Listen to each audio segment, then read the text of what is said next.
Hello, everyone. Today we're going to begin our 11th lecture presentation on Introduction to the Caribbean. I'm Joseph Holbrook, Professor of Latin American Studies, History, and Religious Studies at Florida International University. And we are reviewing this Introduction to the Caribbean for the first time this fall of 2021. And we're in the second half of our course. The first half, we use a historical text by Franklin Knight, The Caribbean, Genesis of a Fragmented Nationalism. And now we are using Owen Blewett's interdisciplinary overview called The Contemporary Caribbean, Life, History, and Culture since 1945. And today we're in Chapter 4 called Politics. So let's commence. So here's the outline. We'll be talking about after World War II, the political developments in the French islands, the Dutch Antilles, the British West Indies. We'll talk a little bit about the West Indies Federation and why it failed, Jamaica and Trinidad and their role in that. We'll talk a little bit about Caribbean independence in Trinidad, Jamaica, the Dominican Republic, and we shall conclude. Introduction. Since World War II, the Caribbean islands have experienced a variety of government types and political orientations, ranging from right-wing dictatorships to communist regimes, from liberal democracies to dependent states. The political systems of the Caribbean are so diverse that it's dangerous to generalize about them. Some British colonies won independence after hundreds of years, while others remain connected to the United Kingdom. French and Dutch colonies developed closer links with their home countries, but gained a degree of local self-governance. The United States plays a dominant role in the Caribbean. That goes without saying. And here's my favorite map, topical relief map of the Caribbean, and we'll be talking about most of these today. After World War II, in 1945, at the close of World War II, the European empires in the Caribbean, the French, the Dutch, the British, were all greatly weakened. They had all been, except for the British, the French and the Dutch had been occupied by Germany. Their colonies, however, did not fall into German hands, thankfully. Petroleum supplies and other strategic goods were shipped through the Caribbean waters, and significant amounts of oil are refined in this area. In terms of the location, the islands are close to the United States, with Cuba only 90 miles from Florida. The French islands. Assimilation had always been the preferred French political policy. And so in 1946, the two territories that were French became overseas departments of France. People in Martinique and Guadeloupe became French citizens. Aimé Césaire was a famous poet and a Marxist in Martinique. He and his Progressive Party were pushed for greater autonomy but lost in a referendum in 1962. Here's a picture of Martinique. Aruba, Bonaire, Curaçao, St. Martin, St. Eustatius, and Saba all gained internal self-government in 1954, becoming an integral part of the Kingdom of the Netherlands, with equal status to Holland. The head of state is the sovereign of the Netherlands, represented by a governor in the islands. The Dutch would have liked their Antillean colonies to proceed from federation to independence, but that was not to be. Suriname was the exception and became independent in 1975.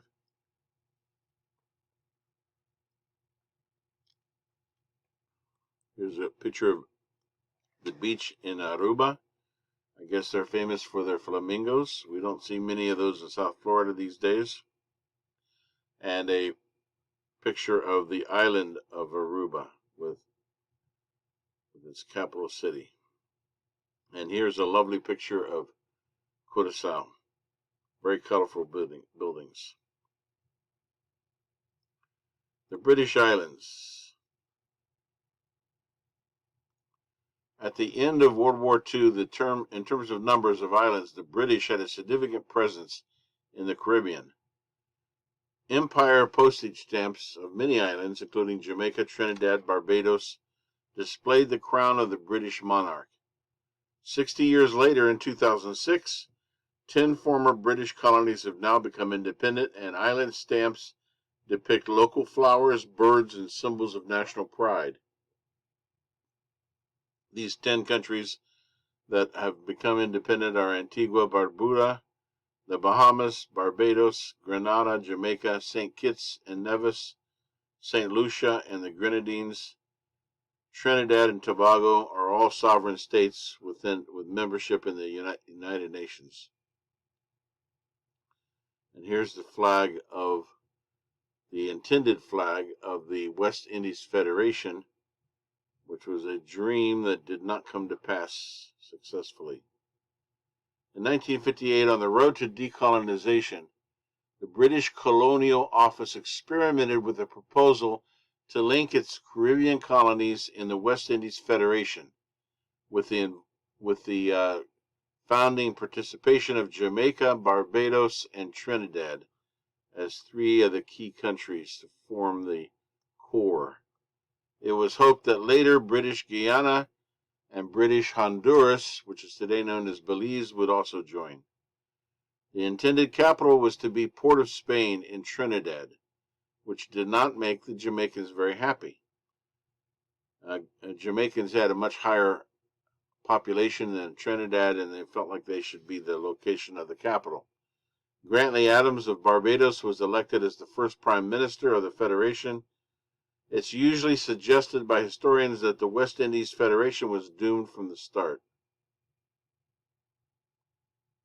And here's a picture of Jamaica is here, Trinidad down here next to Venezuela, and some of the British islands up through the Lesser Antilles, the Turks and Caicos just below the Bahamas.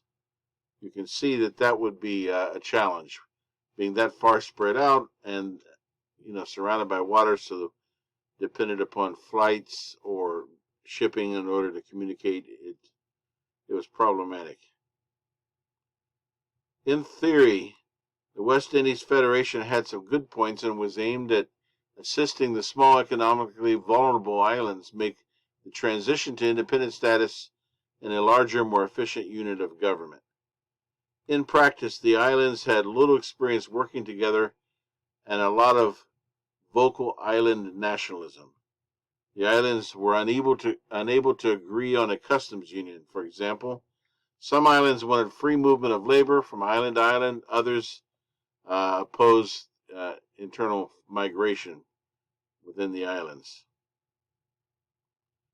And here you see some of the Barbados had a population of 200,000 roughly. Jamaica about 1.5 million, 1,600,000. Montserrat was tiny, 13,000. Down here you see Trinidad and Tobago, 900,000. And so this shows you some of the challenges. Jamaica was physically separated from the rest of the West Indies Federation. Alexander Bustamante supported the WIF, and Norman Manley opposed it, both of Jamaica. In Trinidad, Prime Minister Eric Williams strongly supported the West Indies Federation.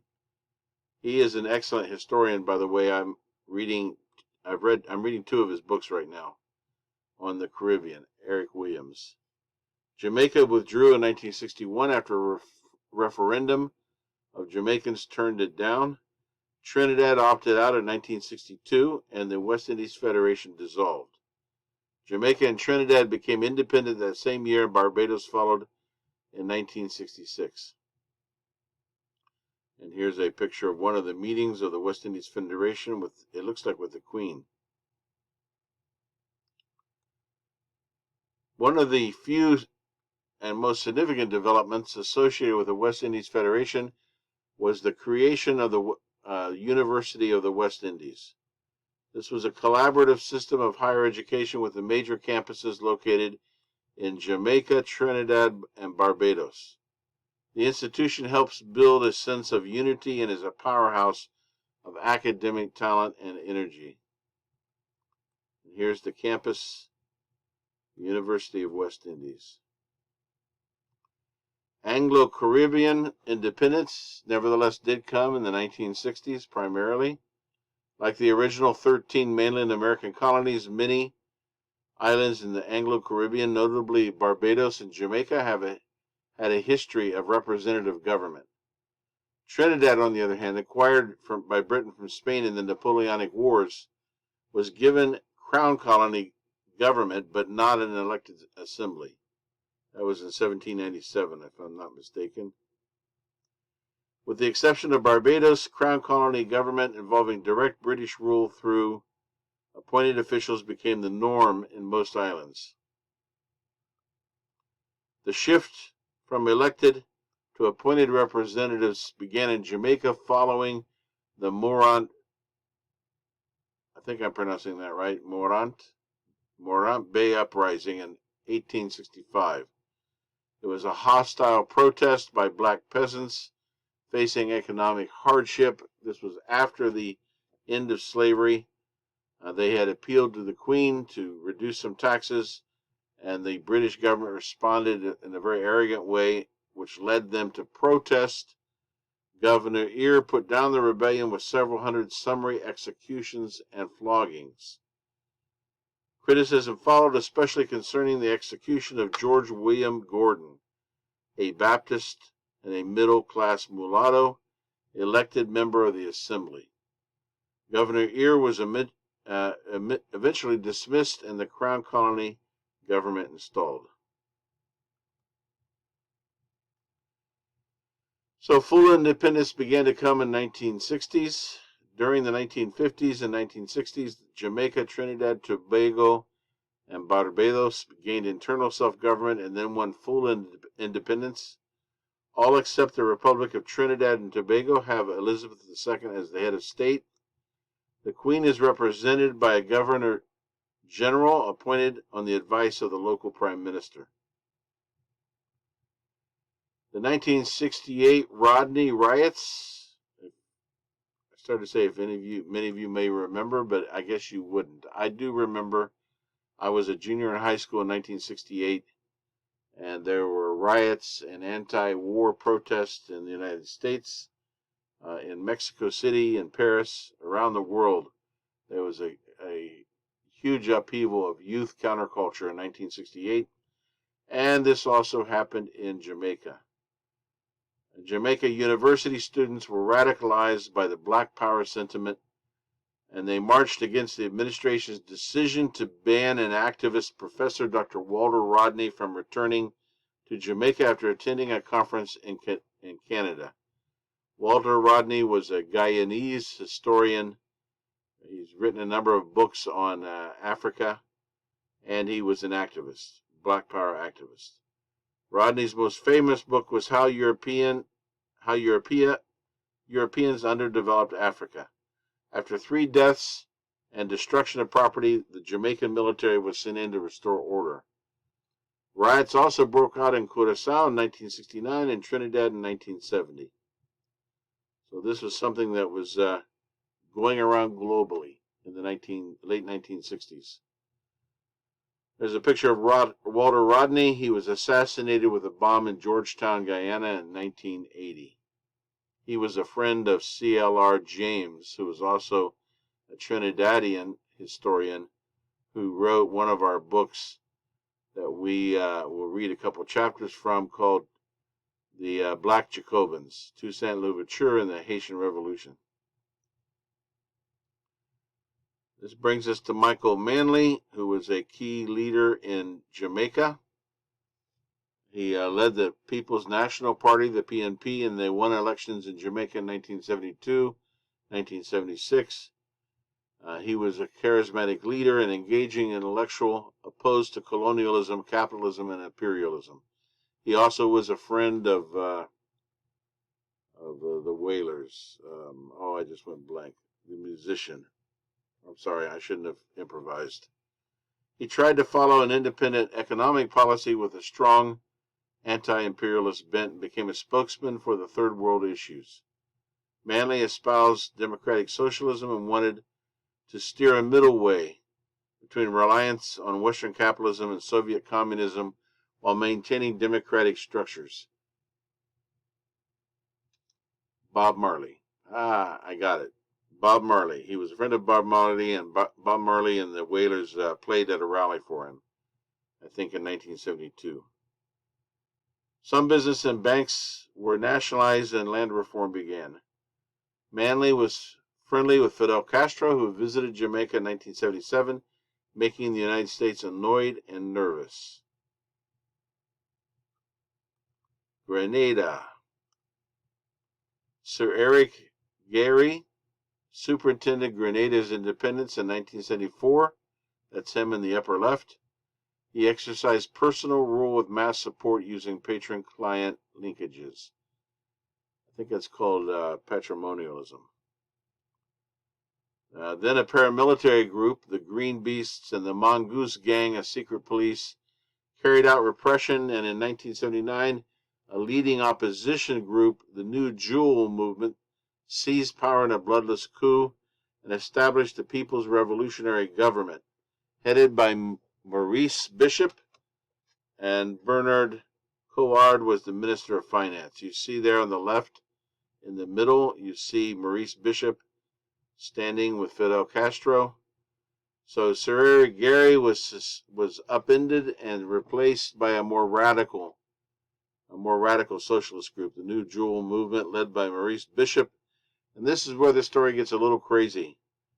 They ran into some economic problems, and Maurice Bishop was not quite willing to take the radical steps that the New Jewel Movement leadership wanted him to. So he was assassinated. His body was burned, and he was replaced by Bernard Couillard, the Minister of Finance, who you see there in the middle, and also you see him being led away, arrested in the bottom. And this then was the catalyst for the United States to invade Grenada. Grenada was a dependency of Great Britain, and the United States invaded without consulting Great Britain, which caused some tension. It also illustrated the fact that Great Britain's influence had declined, and the United States now felt free to act in the Caribbean without reference to its ally. So one of our last invasions of another country, at least in the American hemisphere, was 1983, when the United States under Reagan, invaded Grenada. Eric Williams, one of my favorites. Eric Williams is an excellent historian who was trained at Oxford University. He published a great historical analysis of slavery in the Caribbean, known as Capitalism and Slavery, in 1944. He debunked certain ideas about idealism or humanitarianism or religious motivations being the cause for the end of slavery, and he went through in a very detailed fashion and showed that capitalism had needed slavery and sugar production in order to launch itself, but once it came to a certain phase of development, it no longer needed slave labor to produce sugar to accumulate capital. It needed consumers who were employees who were receiving weekly pay, who then could buy stuff. I'm way oversimplifying his book, but I highly encourage you to read it. So in his thinking, slavery created capitalism, and then capitalism abolished slavery when it no longer needed it. When he was in power as the Prime Minister of Trinidad and Tobago, Prime Minister Eric Williams, he tried a state capitalist approach to economic development using profits from the oil and gas industry to buy foreign-owned assets. Often it's the case that academics do not make very good governors. We could talk about why that is, but it's been tried several times. And I'm thinking of Brazil and Venezuela and other places where academics and writers have become rulers, governors, presidents, and have struggled to implement their idealism. Barbadian politicians have shown a relatively conservative path to economic development with positive results. The two major political parties, the Barbados Labour Party and the Democratic Labour Party, share ideals concerning the development of a stable democracy committed to improving the quality of life for Bajans, as the Barbadians call themselves. Power has changed hands in a responsible and civil fashion numerous times. And that brings us to the sad story of Haiti. I just read today that there was another earthquake. This is 2021, and there was one in 2010. And just today there was a devastating earthquake in Haiti. Your heart has to go out to them for some of the bad luck that they've had. It's actually probably not luck, but some of the bad events that have affected that country. Francois Duvalier was a physician who did research on malaria. He served as the Director of Public Health and the Secretary of Labor under several corrupt military regimes. In 1957, he was elected president, and he was referred to as Papa Doc. But in 1964, he changed the Constitution. He now was president for life and could name his successor. He ruled as a dictator with help from his brutal private militia known as the Tonton Macoutes, which is a Creole term for boogeymen. Thousands died in Duvalier's terror campaign to silence the opposition. Many professionals left Haiti for Montreal and elsewhere, so this initiates a brain drain, which does nothing to help the country. After his regime of terror came his son, Baby Doc Duvalier, who also followed in his father's footsteps as a dictator, but eventually fled Haiti to France in exile in 1985. There's a picture there in the middle of the Tonton Macoutes. And then, fresh of breath there, Bertrand Aristide was elected president of Haiti in 1991. He was a leftist Catholic priest, influenced by liberation theology, but within a year he was overthrown and forced to leave the country, probably because he was trying to bring about reform of corruption. This led to a situation where there was a massive number of people getting ready to launch out into the Caribbean on boats from Haiti to try to get to Florida. President Bill Clinton had just been elected. He'd been critical of Father Bush's H.R. Bush's immigration policy, but once, because he had said things about letting Haitians in, they really believed he was going to let them in.